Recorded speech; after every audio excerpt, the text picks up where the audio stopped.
এই জামানায় যদি কোনো নারীর ভিতরে এই 3টি কোয়ালিটিস থাকে তাহলে আমার মতে ইনশাল্লাহ সে জান্নাতি। 1, যে নারী তার স্বামীর হুকুম ছাড়া কারোর সাথে ফোনে কথা বলে না। 2, স্বামীর হুকুম ছাড়া ঘরের বাহিরে যায় না। আর 3, স্বামীর হুকুম ছাড়া ঘরে কাউকে ঢুকতে দেয় না।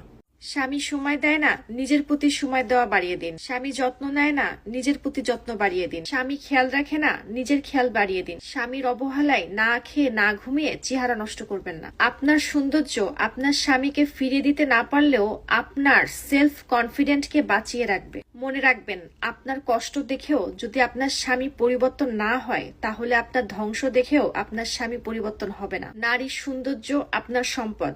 স্বামীর অবহেলায় এই সম্পদ নষ্ট করবেন না, বোকা হবেন না। নিজের চেহারা সৌন্দর্য বাড়িয়ে তুলুন আর স্বামীর ভিতরে সন্দেহ জাগিয়ে তুলুন। দেখবেন বেটা একদম সোজা হয়ে গেছে। যার কাছে একটাই অপশন থাকে না, একটাই অপশন, সেই তো আপনার সাথে ঝগড়া করে, অভিযোগ করে, রাগ দেখায়, আপনার কাছে সময় চায়, আপনি অন্য কারোর সাথে কথা বললে কষ্ট পায়, আপনার প্রত্যেকটা জিনিসের খবর রাখে। সেই মানুষটাই জিজ্ঞাসা করে আপনি কোথায় গিয়েছিলেন। আর যার কাছে 10টা অপশন থাকে না, 10টা, তার কোনো যায় আসে না আপনি কোথায় গেলেন, কার সাথে কথা বললেন, কি করলেন। সে অলওয়েজ এটাই বলবে, বাদ দাও, ঝগড়া করার সময় নেই, ইচ্ছাও নেই। তো যার কাছে একটাই অপশন থাকবে সেটা শুধু আপনি, সে আপনার 12টা বাজায় দিবে। সে আপনার কাছে প্রত্যেকটা জিনিসের হিসাব চাবে। যদি আপনার জীবনে এমন একটা মানুষ থাকে তাহলে তাকে কদর করেন, কারণ এই মানুষটা আপনার জীবনে নিয়ামতের চাইতে কম না। কিছু মানুষ মাঝে মাঝে আপনাকে এত ভালোবাসবে মনে হবে তার পৃথিবী আপনি, আর মাঝে মাঝে এমন আঘাত দিবে মনে হবে তার কেউ না আপনি। বেঈমানদের বৈশিষ্ট্য: 1, বেঈমানরা কখনো কাউকে মিস করে না। 2, বেঈমান কখনো আফসোস করে না। 3, বেঈমান কখনো কাউকে মনে রাখে না। আর 4, এরা কখনোই ভালোবাসে না, শুধু অভিনয় করে।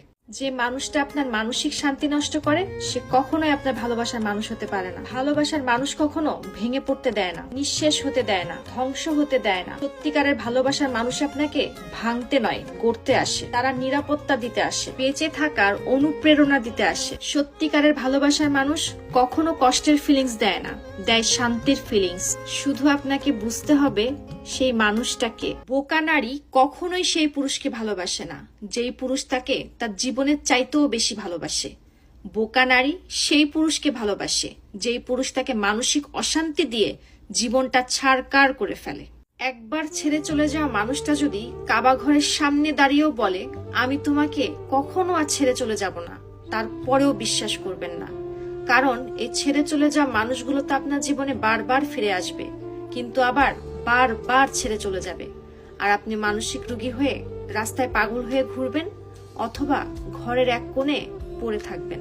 এখন তোমার কথা আর মনে পড়ে না, আমিও চিন্তা করছি কেন মনে পড়ে না। তোমার সাথে অন্য কাউকে দেখে আমার আর জ্বলে না। আমি কষ্টের গান শুনলেও তোমার চেহারা সামনে আসে না। তোমার প্রোফাইল বারবার চেক করা ছেড়ে দিছি আমি। তোমার মেসেজের অপেক্ষায় আমি আর থাকি না। এখন হৃদয়ের হার্টবিট দ্রুত চলা বন্ধ হয়ে গেছে। তোমার ছবি সামনে আসলে আমার এখন আর যায় আসে না কার সাথে কথা বললে আর কার সাথে দেখা করলে। আমার জানার ইচ্ছাও করে না তুমি কি কি করে বেড়াও। মন থেকে এখন উঠে গেছো। এখন আর তুমি স্বপ্নেও আসো না। আমার শহরেই তুমি থাকো, তবুও তোমাকে দেখতে মন চায় না। তুমি অন্য কারোর সাথে ছবি পোস্ট করলে আমার আর খারাপ লাগে না। তার মানে তোমার জন্য আমার ভালোবাসা শেষ হয়ে গেছে, আমি তোমাকে ভুলতে পারছি। আর এটাকেই মুভ অন বলে। 1 সপ্তাহ ফোন বন্ধ করে দেন, সবার সাথে যোগাযোগ বন্ধ করে দেন। দেখবেন এই দুনিয়ার আসল সত্য আপনার সামনে চলে আসবে। সবাই আপনার নামই ভুলে যাবে। কয়জন আপনাকে খুঁজবে আর কয়জন আপনাকে খুঁজে বের করবে সব আপনি জেনে যাবেন। কিন্তু সত্য এটাই, কেউ খুঁজবে না, কেউ জানতেও পারবে না যে আপনি মরে গেছেন। আর যখন আপনি আবার যোগাযোগ করবেন তখন সবাই একটাই কথা বলবে, এতদিন তুমি কোথায় ছিলে। আর এটাই দুনিয়ার বাস্তব সত্য, আপনার থাকা আর না থাকা সমান কথা। এই জন্য বলি, যতদিন নিঃশ্বাস চলে ভালো কাজ করে যান। এটা জেনেও যে প্রতিদানে আপনি খুব খারাপ পাবেন, তারপরেও ভালো কাজ করে যান, কারণ এই দুনিয়ায় আপনাকে কারোর প্রয়োজন নেই। যেই দেশে 2 বেলা খাবারের জন্য বিদেশ পাড়ি দিতে হয় সেখানে স্বাধীনতার স্ট্যাটাস লাগানো আমাদের প্রজন্মের জন্য অপমানজনক। আমার স্বামী একজন বাদশার চাইতে কম না, যার উপস্থিতিতে আমি রাজত্ব করি। আল্লাহর কাছে অনেক শুকরিয়া, আমার স্বামীকে দীর্ঘ হায়াত দান করুক এবং আল্লাহ সুস্থ রাখুক আমার বাচ্চাদের দায়িত্ব উঠানোর বাবাকে।